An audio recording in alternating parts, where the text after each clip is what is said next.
So talking about the time that a leader slammed their hip into my new car door to block me from exiting my vehicle rather than any alternative approach to getting a point across, this person replied, "Ugh, this is heartbreaking. I did fire in the night, and my biggest and most significant complaint, even in the moment, was the leadership. I hate that this isn't surprising." Going to Nightwatch after doing a daytime internship intro to IHOP was definitely an experience of culture shock within culture shock. And I'm not the only one who had that experience. Other people who had done days and then come to the Nightwatch found it very jarring. So the majority of the Nightwatch, I would say, came in, did fire in the night, and then stayed in the Nightwatch and has never experienced daytime IHOP. Now, what I think a lot of daytime people might not know is the attitude of the Nightwatch is that the rest of the base has gotten off track from the original mission and the Nightwatch is holding the line. They think they're the most pastorally healthy section on base as well, one of the Nightwatch leaders told me that to my face while I was on staff.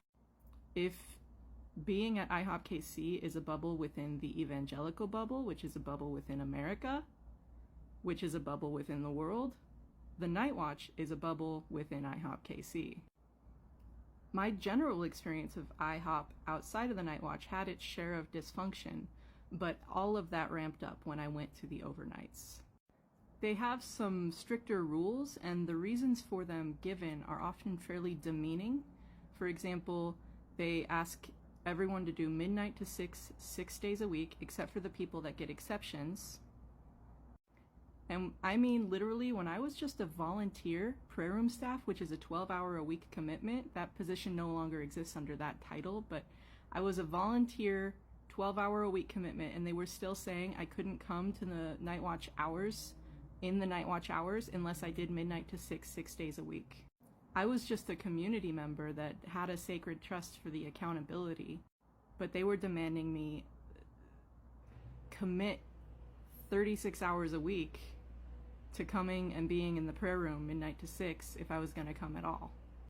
They didn't seem to see what was weird with that, and I should have seen that as a red flag before I ever joined the Nightwatch as full-time staff. Unfortunately, hindsight is 2020.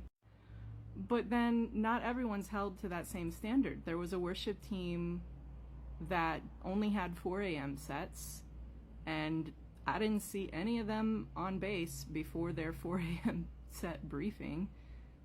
Other people who have some familial connections within the community left at 4 a.m.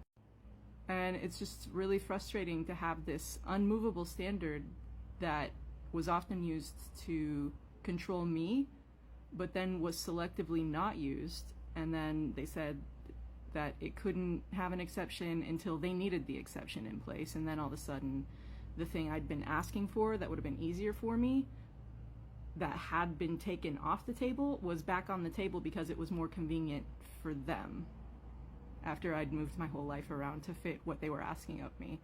And it was just like constantly being jerked around with no regard for the fact that I'm a human, I'm not a chess piece. My experience with the Nightwatch leadership was a lot of words that weren't backed up by action.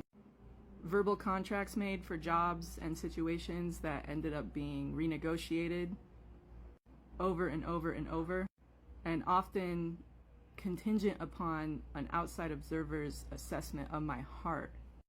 It was an agonizing way to live, honestly, and I still deal with the ramifications of that in my mental health.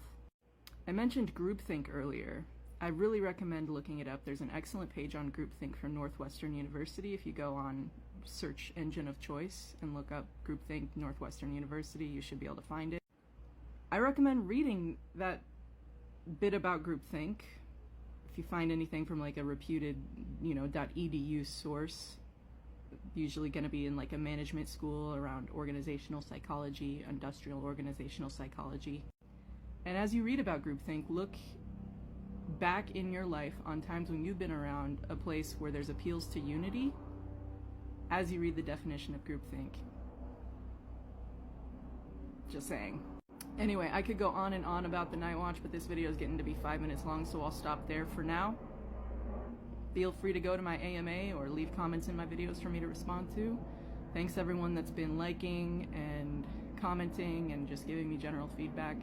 I'm really glad that I can help you feel less alone too. You're helping me feel less alone.